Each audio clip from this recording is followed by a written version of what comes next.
Queridos irmãos da Casa do Evangelho, que a paz e o amor de Jesus nos envolva a todo, nos trazendo muita fé, muita esperança, muito amor aos nossos corações.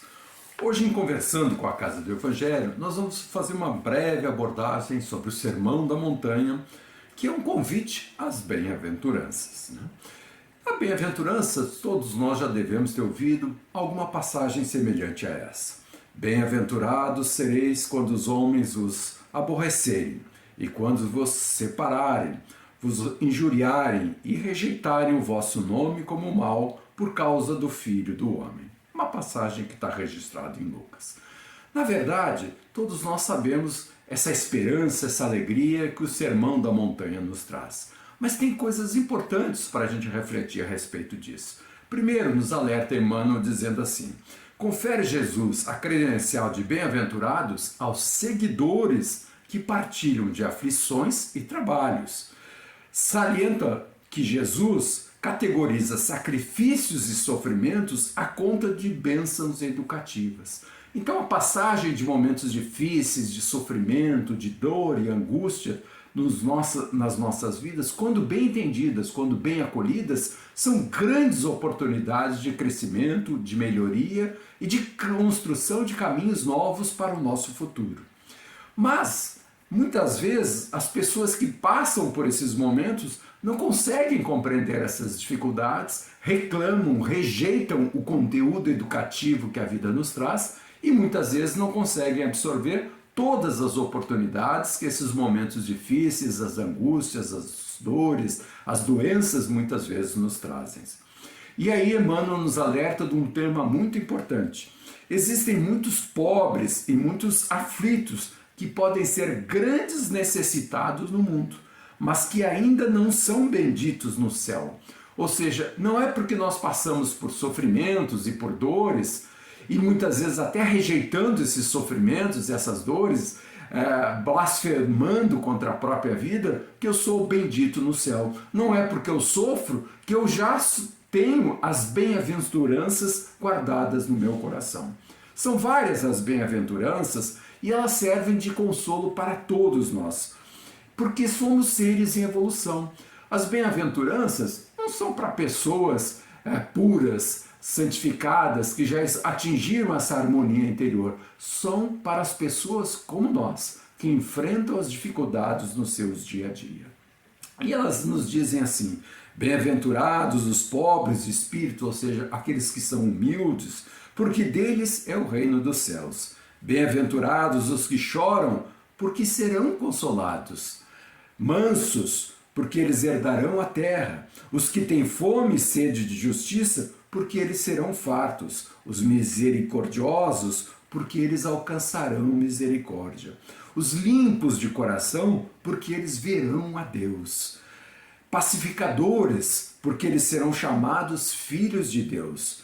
Bem-aventurados os que sofrem perseguição por causa da justiça, porque deles é o reino dos céus. Ou seja, eles sofrem injustiças, mas eles agem ainda no bem, porque deles será o reino dos céus. Bem-aventurados quando vos injuriarem e perseguirem e mentindo disserem todo o mal contra vós por causa de Jesus. Ou seja, estando em pleno caminho do bem, nós conseguimos suportar isso e transformar essa dificuldade na alegria da mudança interior, da transformação do nosso ser para melhor. Então, as bem-aventurados são os que operam, os que choram, pois estão resolvendo o seu karma negativo, o seu passado, que através da lei de causa e efeito está se transformando pelas necessidades de aprendizado nesse momento atual. Então significa que eu estou curando, significa que eu estou me melhorando pelas necessidades, pelo sofrimento que eu estou passando, quando bem compreendidos, quando bem aceitos e quando nós não simplesmente suportamos, mas nós tentamos melhorar, nós tentamos fazer o nosso melhor. Ou seja, aquelas pessoas que não estão fazendo coisas erradas, ou seja, que não estão cometendo crimes, que não estão cometendo barbaridades, que não estão contra as pessoas cometendo injustiças e suportam as adversidades da vida, pois eles encontrarão mais entendimento, mais paciência, mais disciplina e, sem dúvida nenhuma, estão se libertando dos seus erros e das más tendências que existiam no passado. Estão em expiação ou provação, mas estão avançando nesses aprendizados tão necessários para cada um de nós. É claro que nós temos que entender que nem tudo é expiação. Muitas vezes nós necessitamos de lições novas, de coisas que nós não vivenciamos para aferir os nossos conteúdos interiores e muitas vezes para trazer uma bagagem de experiência que nos permita ter êxito em novas situações e que possivelmente nesses momentos nós viremos a falhar, não conseguiremos ter aquele resultado que nós talvez gostaríamos de ter na nossa vida. Mas isso não significa fracasso, isso significa que nós estamos trabalhando as coisas interiores. E é importante que a gente faça o bem pelo bem, o certo pelo certo, sem a fiscalização. Nos diz uma lenda antiga, muito antiga, que é o Anel de Giges. Conta que um pastor que cuidava das suas ovelhas um dia encontrou numa caverna um anel milagroso. Esse anel, quando colocado na mão, quando girava para baixo, ele se tornava invisível. Quando girava para cima, ele era visível às outras pessoas.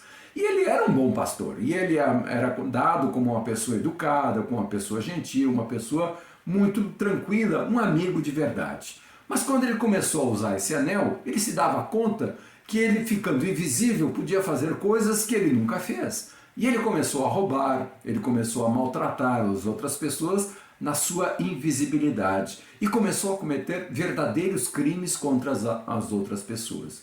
Ou seja, se nós olharmos nessa abordagem, ele não era um ser ainda bom. E é claro que ele necessitava ainda de aferir novos valores e de passar por longas provações e longos aprendizados.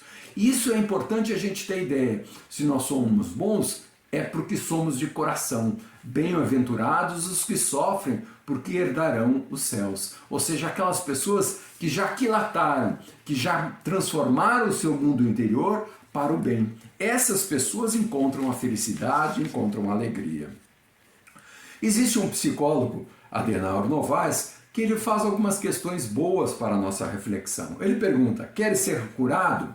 E o desejo consciente interno de ser curado responde por maior possibilidade de alcance de objetivo. Ou seja, quando eu quero, quando eu desejo me curar, eu tenho maiores possibilidades de ter êxito. Eu entendo o que está se passando e compreendo qual o caminho que eu devo percorrer. Então, o desejo de ser curado, muitas vezes, deve corresponder à compreensão do porquê nós estamos doentes, para não perder a oportunidade de crescer. A iniciativa pessoal, o desejo de fazer essa transformação interior é fundamental. Querer ficar curado é não atribuir ao outro a responsabilidade pelo seu processo de cura. Quando nós conseguimos compreender que o que nós sofremos não é responsabilidade porque os outros estão fazendo mal para nós, mas é uma necessidade pelas minhas escolhas, pelos conteúdos interiores que ainda nós temos que ser transformados. Quando eu transfiro a responsabilidade da minha cura aos outros, achando que a culpa é dos outros, eu estou perdendo, na verdade, uma grande oportunidade de me melhorar. Porque quando eu atribuo ao outro, eu não tenho nada para fazer. A culpa é do outro. E eu não enxergo, eu fico cego às minhas imperfeições e às causas que a vida está nos trazendo, as dificuldades. E eu não consigo trabalhar a essência dos meus problemas. E aí eu estou perdendo a oportunidade. Eu tenho sofrimento, eu tenho a dificuldade, mas eu não consigo enxergar os meus defeitos. E com isso eu não vou aprender a lição. Eu vou passar pelo sofrimento, mas a lição não vai perdurar. A lição não vai me transformar o nosso interior. Nos diz um grande pensador que quando você perdoa, de forma alguma você muda o passado. Mas com certeza mudará o nosso futuro. Ou seja, nós é que estamos nos transformando à medida que nós fazemos o bem, o perdão e o entendimento das dificuldades pela qual passamos. Nós é que estamos mudando o nosso futuro. O passado é aquilo, mas ele nos traz oportunidades novas de aprendizado para eu poder crescer. E Jesus costumava dizer em alguma dessas passagens do Evangelho: levanta-te, toma o teu leito e anda. Acrescentava: toma o teu leito, isto é, toma o teu chão, toma a tua estrada, toma a tua vida, toma o teu passado, toma o teu mundo interior, a tua própria realidade, ou seja, segue a tua vida, usa a tua vida e transforma ela para melhor. É um compromisso pessoal e intransferível. Não adianta eu transferir a responsabilidade para as outras pessoas. É curtir um pouco a nossa necessidade de melhoria, de transformação interior. Muitas vezes as pessoas se debatem com essas questões das aflições. E a gente tem que se lembrar que as bem-aventuranças falam de sofrimento, mas sempre olhando um futuro melhor, porque teremos corrigido os nossos compromissos, os nossos erros do passado. Ou seja, sempre é uma bem-aventurança porque estamos trabalhando no presente para dias melhores. É claro que toda a contrariedade, toda a dificuldade tem uma causa. E se a causa não está no presente, deve estar no passado, porque Deus é justo. Porque Deus é bom e as dificuldades e a justiça se faz presente nas nossas vidas para a nossa melhoria, para a nossa transformação. É claro que muitas vezes nós esquecemos o nosso passado. E isso é bom, é necessário às nossas vidas, porque seria muito difícil conviver com os nossos erros e ter a alegria, a iniciativa de transformar de novo as nossas vidas para o bem com aquelas pessoas, com as situações que nós já tivemos dificuldade. Mas nós não esquecemos o passado, mas o passado está presente em nós. Ou seja, existe a experiência do passado. E certamente isso é o melhor, porque não iremos mais ser tão tendenciosos ao erro. Existe uma marca, existe uma transformação que já me fez diferente do que eu era no passado. E provavelmente eu conseguirei viver muito melhor aquela experiência, aquela necessidade de aprendizado que eu estou fazendo no momento. E como nós dissemos, se as causas não estão na vida presente, consequentemente, foi alguma coisa que eu exerci no passado e que eu não me lembro. Então, certamente, eu estou sofrendo a lei de ação e reação. Na vida passada, algum erro, alguma coisa ficou desatendida. E nós temos que transformar esses erros em aprendizados. E muitas vezes a causa do nosso sofrimento está no presente. Pelas escolhas que eu estou fazendo, pelo meu mau procedimento hoje, no momento, seja pelo desleixo, pelo orgulho, pelos vícios, pelas ambições, pelo nosso próprio egoísmo ou desregramento frente às necessidades que a vida traz. Então, sempre as dificuldades são novos aprendizados, porque a felicidade perfeita, como nós já vimos, só existe nos espíritos puros, ou seja, que passaram por inúmeras existências, que já aprenderam e que em todas as situações estão habilitados a fazer as melhores escolhas, sempre em harmonia com as leis de Deus e escolhendo caminhos felizes que transformam a vida para o bem de todos. E Emmanuel nos fala sobre essas dificuldades, sobre essas adversidades. Quando eu começo a reclamar, quando eu começo reclamar dessas situações, eu não estou fazendo o aprendizado necessitário. E ele diz um aprendizado fundamental para todos nós. Sempre que a vida te surpreender com severas limitações, não te esqueças que o mal não pode oferecer retificações a ninguém. Quando a correção do Senhor alcançar-te o caminho, aceita. Humildemente, convicto que se constitui de verdadeira mensagem do céu e o bem maior vem a caminho.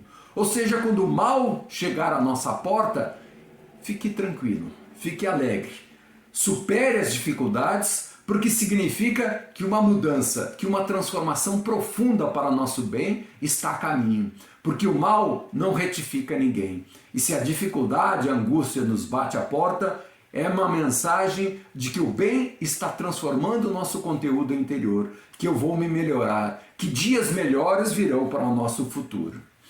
E o Evangelho já cansa de nos ensinar essa questão. A verdadeira felicidade, todos nós muitas vezes acreditam que é pela escassez, que é pela doença, que é pela miséria, que é pelo berço vazio, que é pelo coração partido. E muitas vezes não nos damos conta que isso está sendo a cura.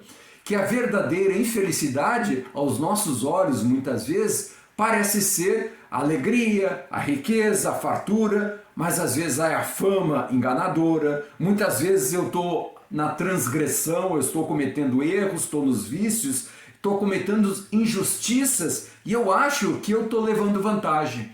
E na verdade, tudo isso que eu estou cometendo de mal vai se transformar em resgate, em necessidade de novos aprendizados. Eu vou estar vivenciando processos doentios que vão nos exigir, pela lei de causa e efeito, novos aprendizados, porque serão causas de novos sofrimentos. Quando eu estou resgatando o sofrimento, eu estou curando o meu passado. Quando eu estou cometendo os erros, e posso até estar feliz por estar cometendo esses erros, porque acho que estou feliz, que acho que estou levando vantagem, porque sou bacana, que sou legal, posso estar incorrendo em novos débitos, em novos processos regenerativos, de necessidade de aprendizados nas nossas vidas. Existe uma mensagem final no Evangelho que nos alerta de como Jesus encarava as dificuldades, as angústias que nós passamos. Jesus dizia assim: não peço que os tires do mundo, mas que os livres do mal. O desejo de morrer para ser feliz é uma enfermidade da alma. Muitas vezes as pessoas querem morrer para se livrar das provações, mas Jesus rogou para que não fossem retirados do mundo, e sim libertos do mal, transformados do mal, mostrando o real significado das bem-aventuranças nas nossas vidas. Bem-aventurados seremos nós que estamos transformando a dificuldade, a angústia e a dor em novos caminhos de felicidade, de amor, de paz e alegria em nossas vidas. Que a paz e o amor de Jesus nos envolva a todos, hoje e sempre.